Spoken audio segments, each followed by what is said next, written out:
Railway track పక్కన చంద్రబాబు నిలబడితే బాబుకు తప్పిన ప్రమాదం అంటూ ప్రచారం చేస్తారని సెటైర్లు పేర్చారు మాజీ మంత్రి కాకాని గోవర్ధన్ రెడ్డి.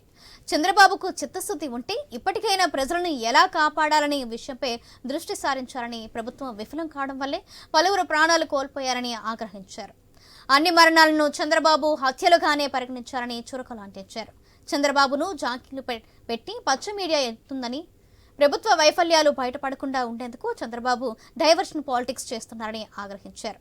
ఇందులో భాగంగానే ప్రకాశం బ్యారేజీ వైసీపీకి చెందిన వారి బోట్లు వచ్చాయని చెబుతున్నారని తెలిపారు.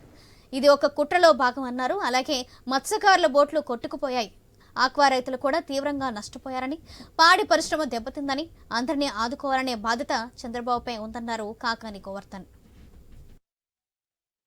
ఎన్నడూ ఊహించినటువంటి విధంగా వరదలు రావడం, దానికి సంబంధించి అన్ని విధాలా ఆదుకోవాల్సినటువంటి ప్రభుత్వం, వరద ముందు వరద నివారణ చర్యలు, వరద వచ్చిన తర్వాత ప్రజలకు సంబంధించి కలిగినటువంటి ఇబ్బందులు, ఈ రెంటిలో కూడా వరద నివారణకు సంబంధించి తీసుకోవాల్సినటువంటి ముందస్తు చర్యల్లో వైఫల్యం చెందింది.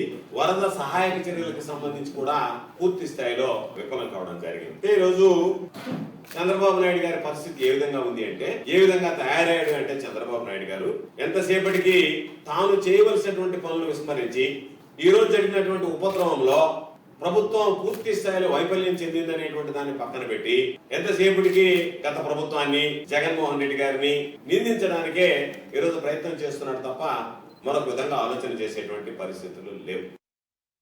రాష్ట్రంలో